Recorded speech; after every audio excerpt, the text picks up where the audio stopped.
10 years ago, guys.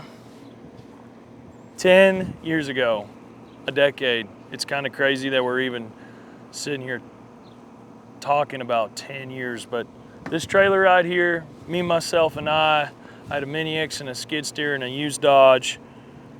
It's where I started, just like many of you guys, and I grew it to what you guys watch weekly now on the YouTube channel. How did I get here? How did I get here? $5 million in revenue.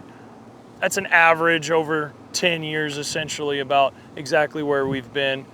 We've had better years, we've had worse years. We're gonna talk about all of that, and then I'm gonna give you some real notes of guidelines out to you guys that I had faced over the years, some bottlenecks, the mistakes I made, and the systems I wish I built earlier. Guys, like many of you, this is the common, the largest misconception with starting your own business is, I'm gonna start my own business because I want more time. And I got some notes here, guys, today to kind of keep me on the rails. Yeah, no chasing rabbits today, as Will says. Stay off the weeds, stay out of the weeds, stay on the rails. You know, like many of you guys, man, the wind's a little rough today, so bear with me, but it meant a lot to sit out here on this broken down trailer 10 years from here, so 10 years from the start. Talk to you about exactly where we started, how many times a day we unloaded and loaded this trailer. But you know, the biggest and largest misconception about starting your own business is that you are going to create yourself more time. And that is the biggest lie by far when you're even considering the entrepreneurial route. You go from 8 hours of work with one job to, and usually one direct superior, boss, whatever, to 20 hours a day, never having enough time for anyone, and now you have all the bosses, you have customers, you have their teams. You know, in the early years, it was literally just me for the first 10 months. I think the first year, this is 10 years ago money, we did right around just under $300,000. I had some help here, there, and everywhere. Man, super hard to have help. I couldn't afford to pay somebody full time, but at the same time, I needed somebody full time and didn't know how to fight that battle, but I was too scared to bring somebody's family onto my payroll or you know, off of my account. What do I do? But how do I get the work done fast enough to get cash flow enough, built up enough to pay somebody and feel comfortable about it? And so those are all things you face early on in the years, and the people and the help is what I hear most common about. But guys, just sell work. Stay selling. And I mean stay selling. Don't get caught up in doing the work. Yes, I understand a lot of you guys are coming from the Mini X or 10, 15 years in the trade and have run everything from a Mini X to a 390 or sizable dozers or whatever, and now you're going to go out and sell work, but you may be coming from this giant earthwork capacity and think, okay, how do I start selling this work? This should be easy enough. Well, it's extremely hard to sell consistently when you're starting out. You have no reputation, you have no name. Google reviews are huge when you're first starting out. Every customer you have, hey man, can we get a review out of you since you're so happy and paid the check? Would you mind dropping us a review here? Google, Facebook, anywhere you can get feedback and a testimonial from your customers early on is huge and crucial. Something I definitely, you guys are sitting here looking at me going, oh, he's the media guy now. Well, I didn't have a clue back then. I'm just like you guys. And so the Google reviews, man, I wish I would have absolutely beat the streets and got more Google reviews. They're so crucial to what you're building. At the same time, man, you only have, normally a Mini X or a skid steer. Don't get too caught up about what's on the trailer. Go sell the work. For the first 6-8 months, I had a company before Sycon, but that's a different video and you can go listen to that on the podcast. But at the same time, I rented basically for the first 6 months. Different sized Mini X's, different sized skid steers, because I was getting really hosed by the guy that had a little bit bigger gear that could do it in a whole lot less time than me, right? When I was trying to bid this work, as I found out when I bought a Mini X and a skid steer. So for the first little while, it was pretty easy to pick up work. Oh, I can go get a 308 size machine for that, or I can go get a 320 and in a week I can have that basement dug, or whatever the case may be. I was very flexible, malleable, pay your rental bills and move on. Well, at the same time, came to a point of, man, I've got consistent work. It makes sense to go buy a Mini X and a skid steer. And why did I start with a Mini X and a skid steer? Well, I'm a pipe guy. I needed both machines. That was my overall goal. I wanted to get into the pipe world. That's what I came from. That's my background. That's where I was trying to go. So that's why I bought a Mini X and a skid steer. There's a conversation to be had to buy that skid steer or buy that Mini X, right?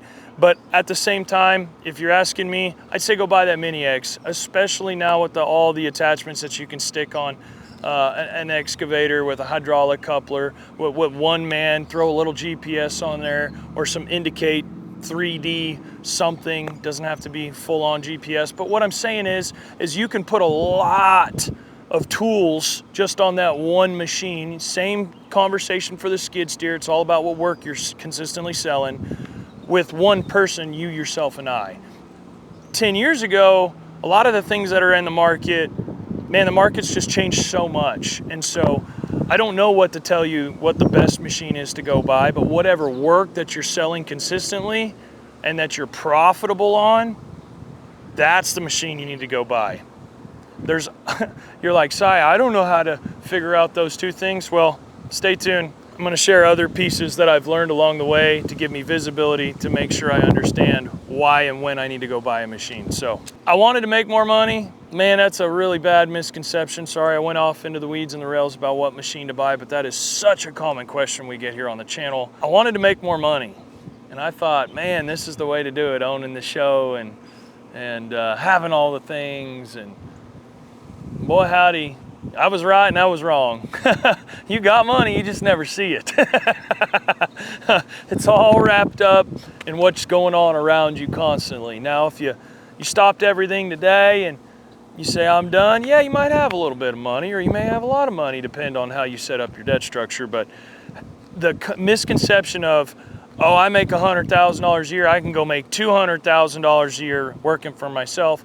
There is truth to that. There is, if you've got a good business brain. But I'm telling you, the people I have helped across this country in the last couple years, just like I went through myself, most generally that's not the case.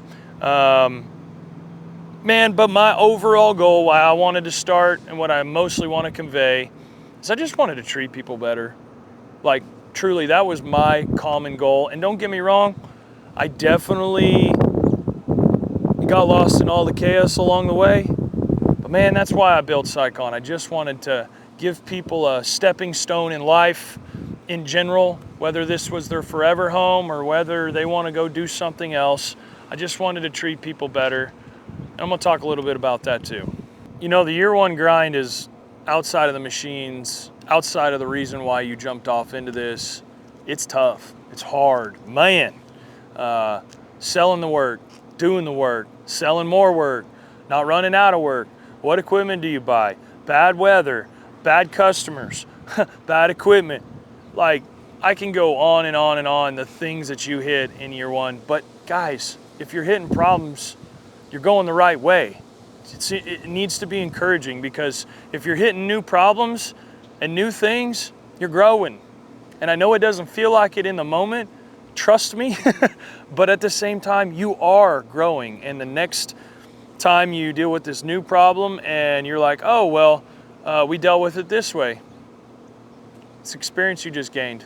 It literally, you didn't know how to deal with it yesterday, now you do. Next time it comes up, you're gonna have some experience. Oh, I dealt with that, you know, a couple of months ago, this is how we handle it and move on, it's no big deal. So the year one freakouts, as I like to call them, year two freakouts, there's so much coming at you so fast as a business owner now. Like most of you guys and myself, We were tradesmen. We had a trade, and we're like, let's go start this business thing. It can't be that hard. Well, jumping from superintendent to CEO is probably one of the hardest transitions I've ever done in anything in my entire life, outside of being a dad. There's a lot of expectations set on you once you designate yourself as owner. Your employees are looking at you. They're looking at you for structure. They're looking at you for leadership. They're looking at you for a consistent paycheck every week, right? But once you start formulating somewhat of a crew, you're selling some work. Myself, year 1, year 2, year 3, we were doing okay. We were making some revenue jumps. We hadn't hit $1 million yet in revenue. I don't think we hit $1 million in revenue until year 4, but we were making some huge strides. And in that 250 jump to 750 feels huge, but that 750 to 2 million is just astronomically large. I don't know how to describe it to you guys. And there's things that you learn down here from 0 to 300 that you're like, I didn't know about this. I didn't know about this. I didn't know about this. Well, it keeps consistently coming at you, and the problems just get larger and the timelines get shorter. You know, these bottlenecks on the early years, year 2, year 3, you know, you'll have a crew of say 2 or 3 guys, right? These ceilings that you hit is like, you're the only guy that can bid the work. You feel like you're the only guy that can keep work moving in the field.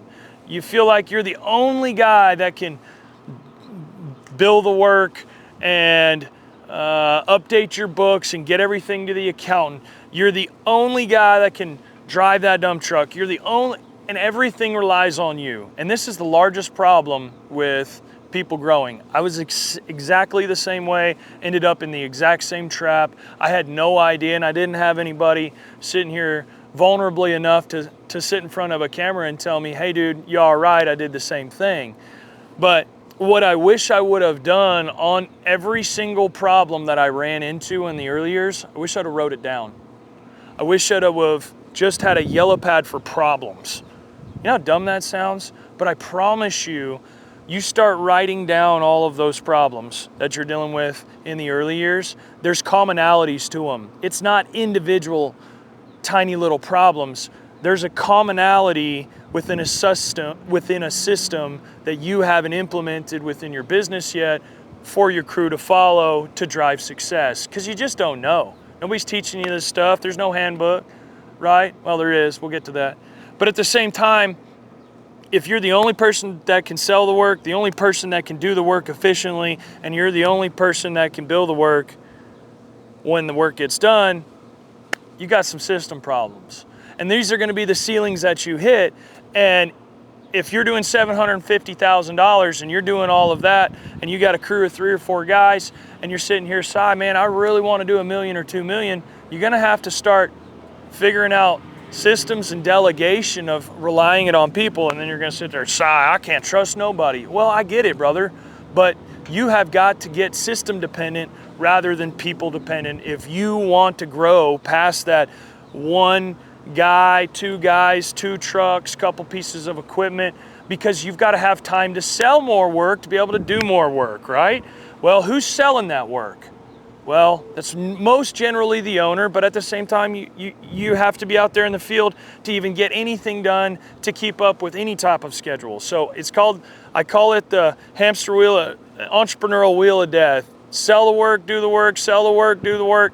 And most of the time you even forget to bill and collect. And that's the most important part of it all. So there's going to be massive ceilings that you are going to run into year 2, year 3, and you're going to get so frustrated with yourself, and you're going to come to videos like this and go, hey man, what am I doing wrong? You're not doing anything wrong. You're not. You're really not doing anything wrong, because you just don't even know what to do. You don't know what right is.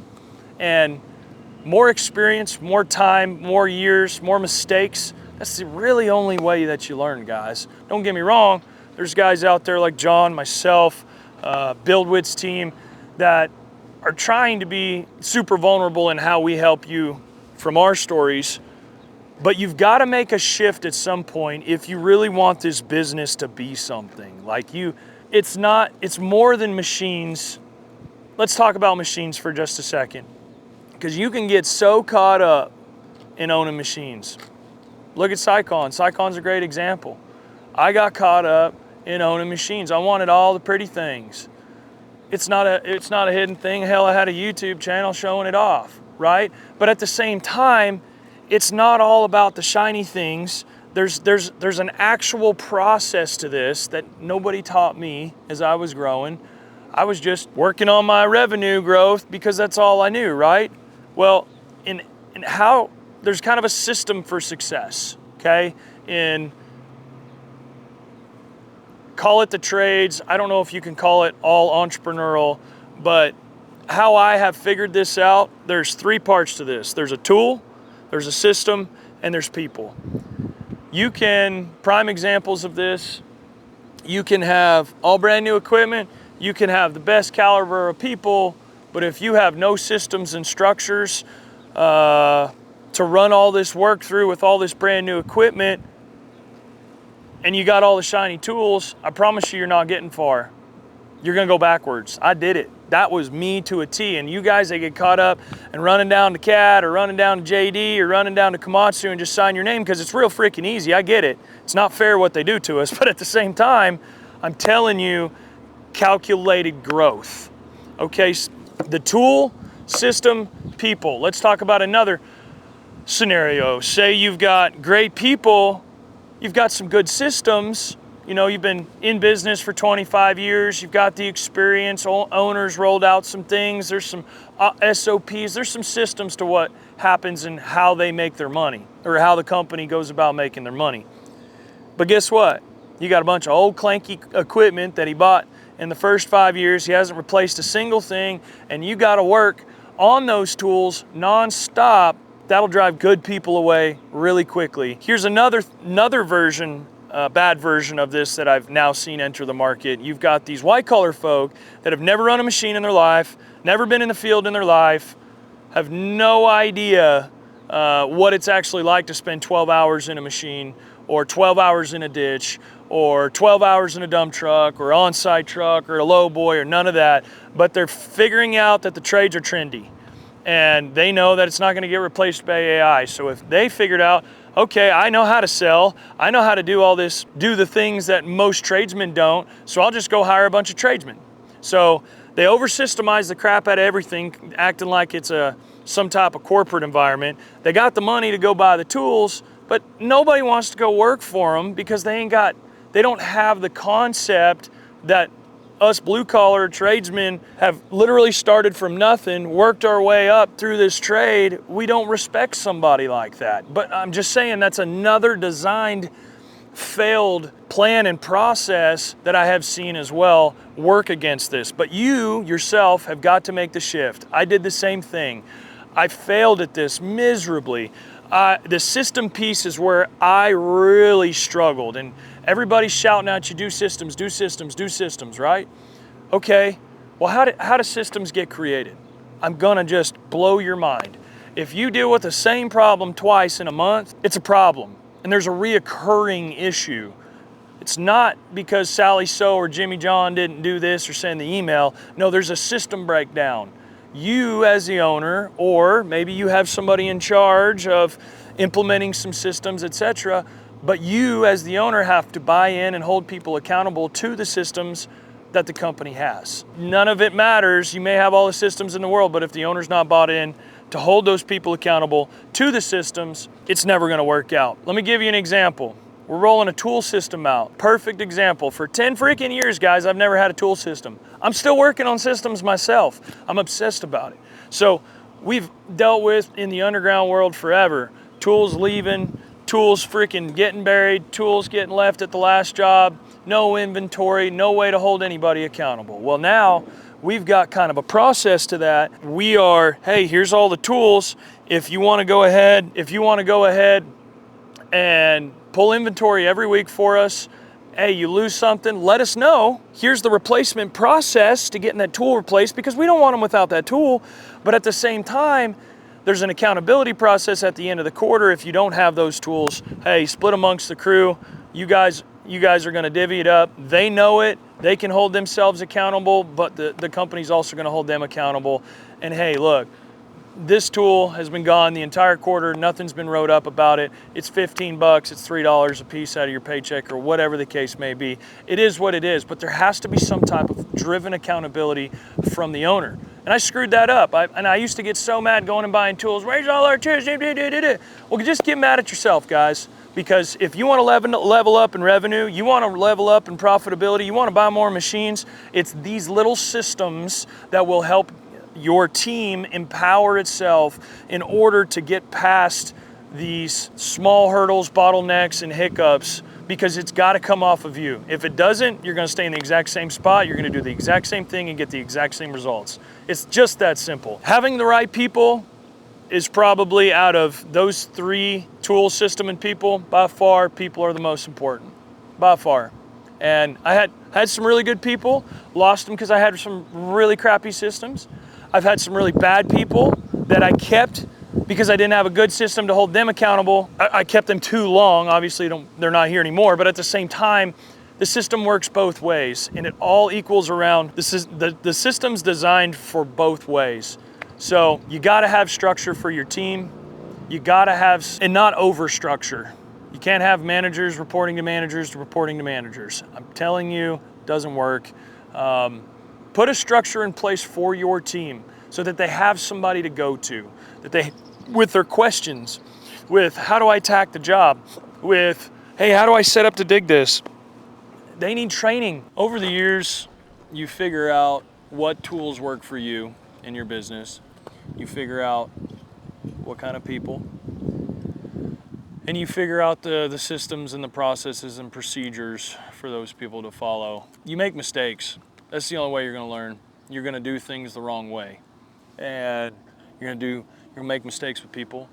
You're gonna make mistakes with the wrong tool purchase. You're going to write up a bad system and it's got a bunch of flaws. Just correct it, guys. It's not about mistakes you make. It's how you handle them. And your team's watching you. And now that we've talked enough about the importance and the misconceptions of the first couple of years, the first piece of equipment to buy, all of that, I got in about year 4 and 5.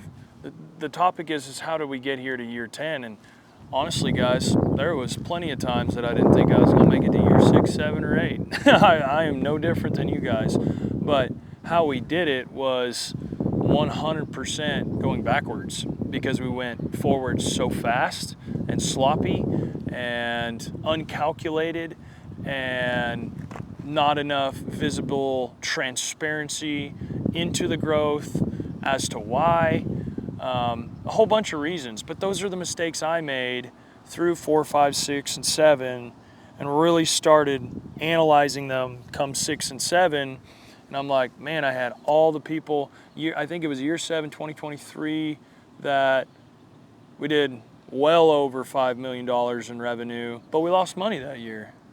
We had I think we had over 30 people at one point. It was absolute, utter chaos.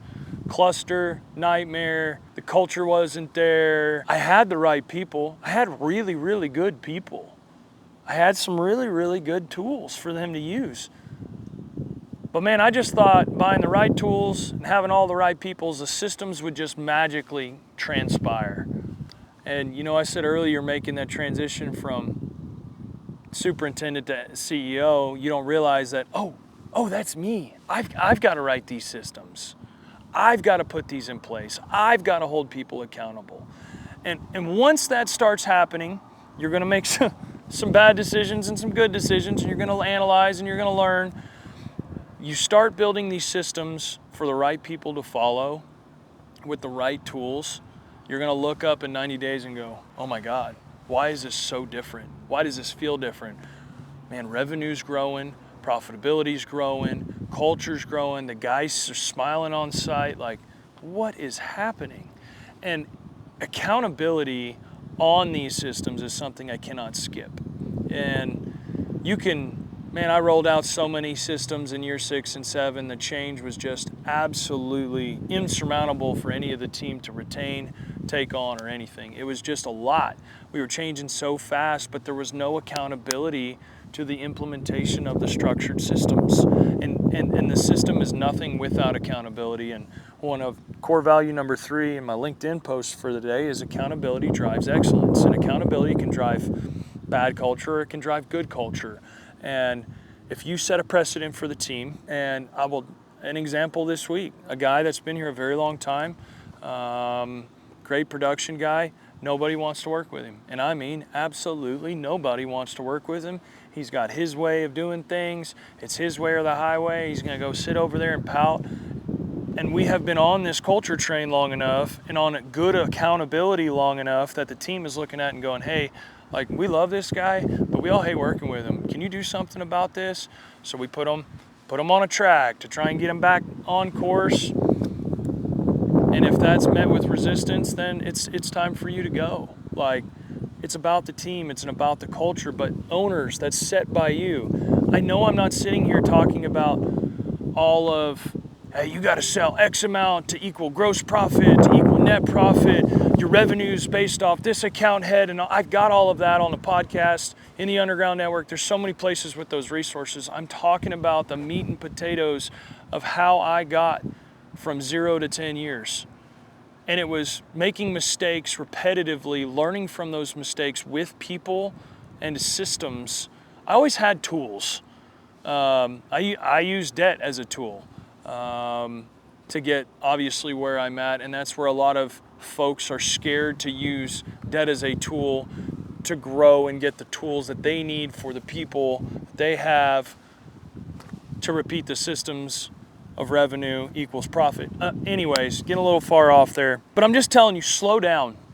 Ultimately, everything is coming at you so fast. The important things when you've got one crew is to build systems where your phone never rings. That's how simple it is.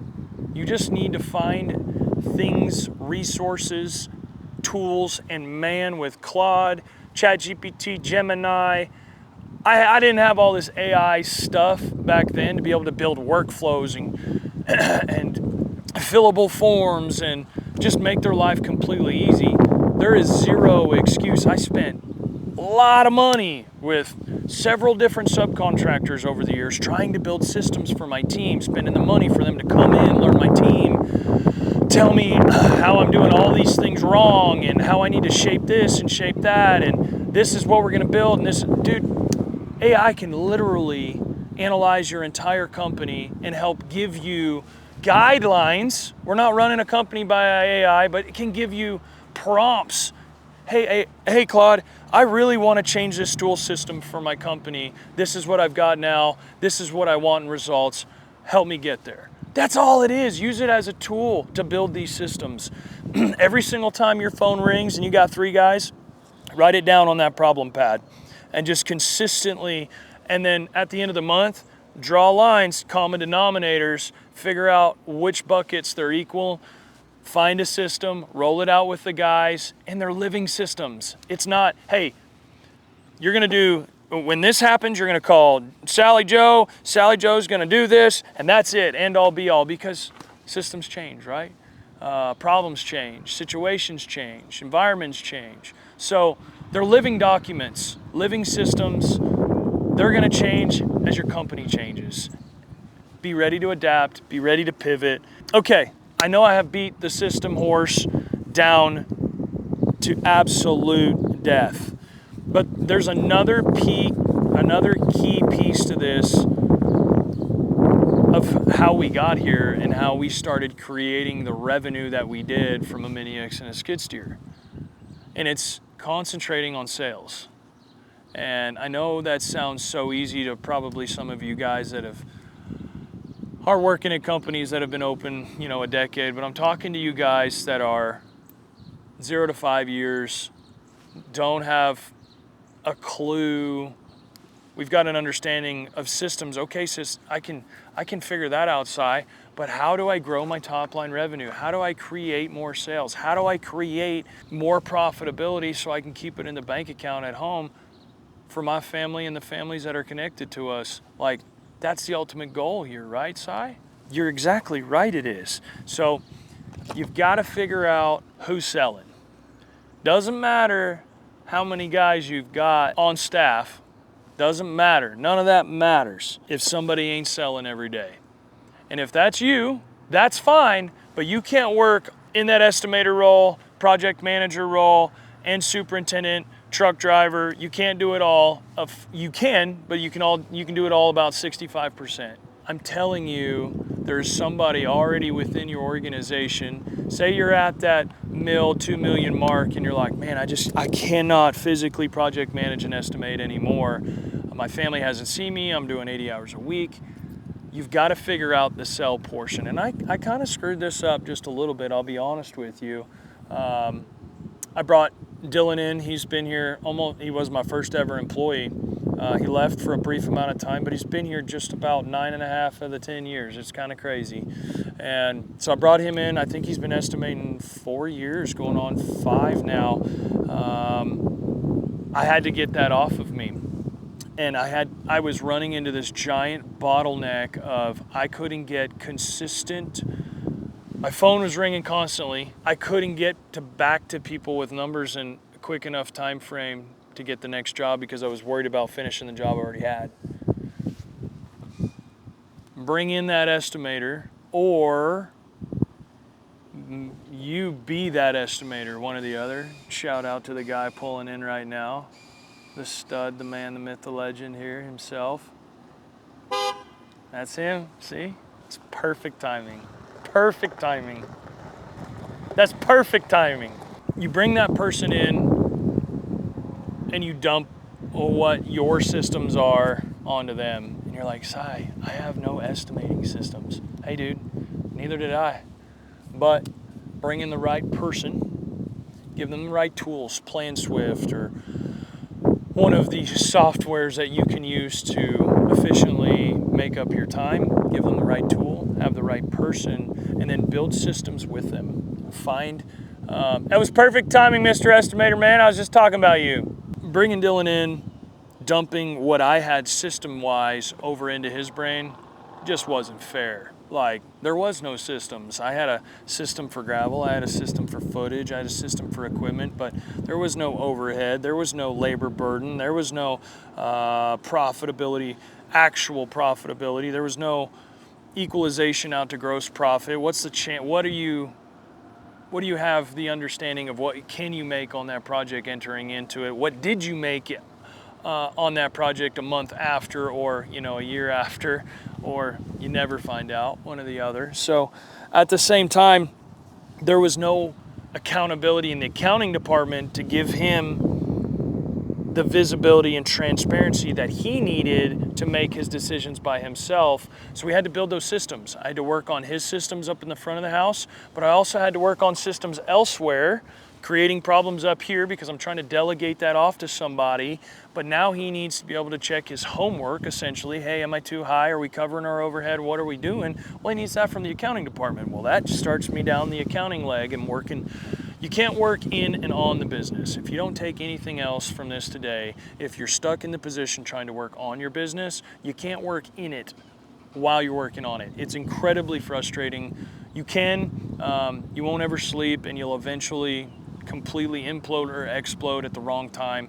Finding that key person to sell for your business, and it's not necessarily, it is selling, but it's getting those numbers and that data back to the people that are requesting it from you, whether it be a driveway, whether it be $1 million project, whether it be a $500,000 project or a $6 million project. I don't care.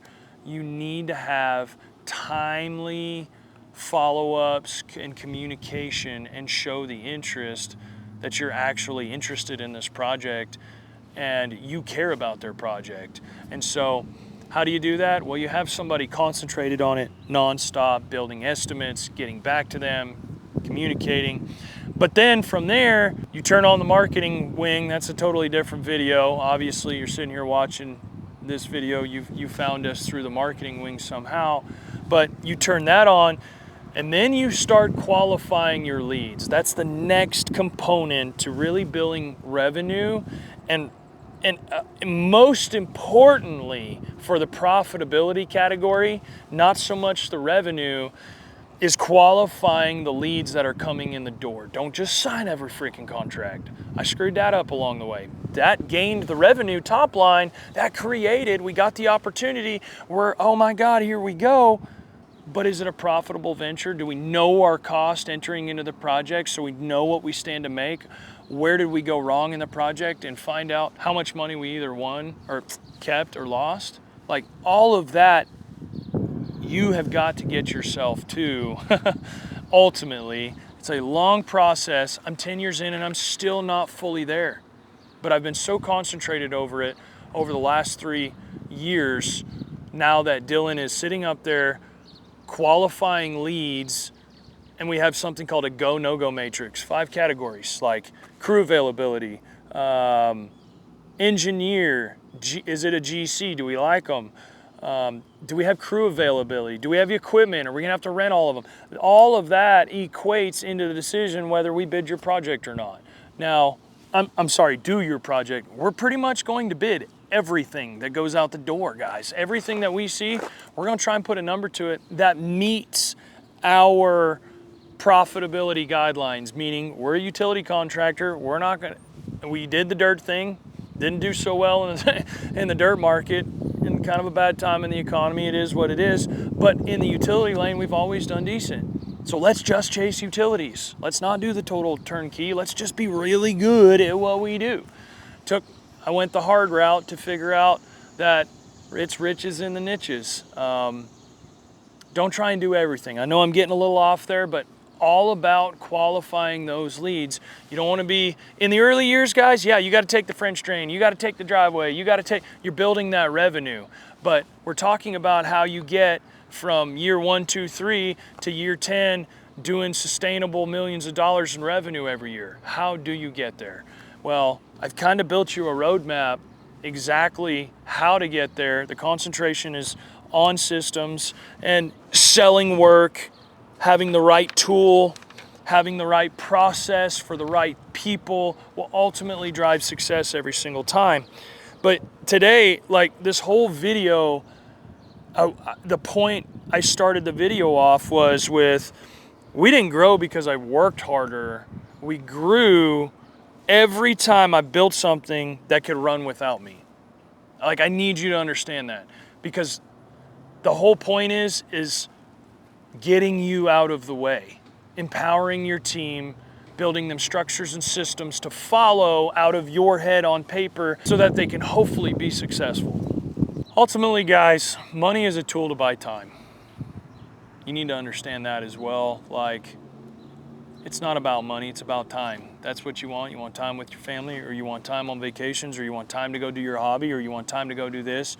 Building a business is about building freedom, right? That's why we got into this, and the common misconceptions are I wanted more time or I wanted to make more money. Mine was I wanted to treat people better, and those two common misconceptions. And so we're sitting here, I can say the company treats people well, always has and always will. Now better than ever, with proper systems and accountability in those systems for these people to follow. So much better, high chance of success. We're qualifying leads, we're selling more work than ever, but we're selling the right work that the guys know how to perform. We're doing it more efficient, quicker than ever, getting in and off of projects faster than ever.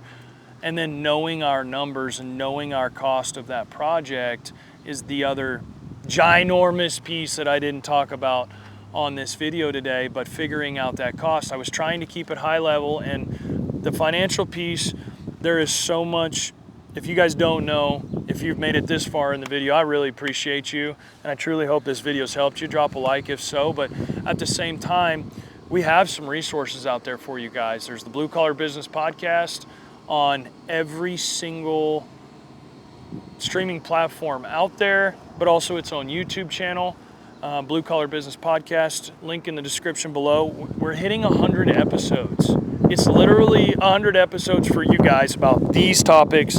Go scroll through there. You can watch or listen completely free on the website. If you don't have a subscription to any of the podcast streaming platforms, that's totally fine. Catch it here on YouTube, weekly 5 a.m. on Wednesdays. If you liked this longer form video, I do an hour-long podcast with an expert that knows way more about me about certain said subject. So from a lot of your names that you know here on YouTube, I've also sat and shared an hour of with. But if you're really stuck in the excavation underground world and this really speaks home to you and you're still hanging around here at the end of the video, we have something called the Underground Network. It launched just this year. There's a video catalog of me in front of a whiteboard talking about every single problem and issue that we face under the 10 buckets categories that are the most general, from safety to PM, how to scale, the financial breakdowns, how to sell a job, how to estimate, how to take off, all the questions that you have. We do monthly webinars in there with experts, weekly phone calls, weekly win phone calls. Guys, come join me in there, in the network members. We are helping real businesses drive real results. And that's all all this YouTube thing was about to begin with. This wasn't a highlight reel. This was, man, I can't find another freaking resource out there that's actually gonna help me. I need to market better to get more visibility within my marketplace. But at the same time, I've just got to do something completely different for not just me, but all of you guys out there that are buying your skid steered, your Mini X, and jumping in this game and don't have a clue what you're doing, and neither did I. But keep swinging that sword and put your boots on every day, guys. I truly hope this video helped in some capacity. Go check out the podcast, Underground Network. When you guys first clicked on this video, I have a feeling you guys were probably expecting me to talk about dollars and cents a lot more. And that's just not it. Like, that will come. If you concentrate on everything I just listed in this video, I guarantee you will grow in the monetary department, whether it's revenue and profitability for sure. Revenue, you can go out and sell cheap work and have all the work in the world. That doesn't mean you're profitable. That doesn't mean your company's healthy. That doesn't mean your people are happy. So concentrate not just on selling work, but the systems to properly, efficiently do the work. And ultimately, just have a happy team at the end of the day. That's the ultimate goal. We're doing this together, right? So, guys, if this helped you in any way, drop a like on the video. If you like this content, hit subscribe. Check out some of our other, I don't know how many videos. We got like 550 videos on here now. It's kind of crazy. Podcast fixing to hit 100 episodes, and we're almost coming in on 4-year anniversary here on YouTube, which is nuts. So, guys, appreciate all the support. Hope this video helped you in some way. Y'all be safe out there.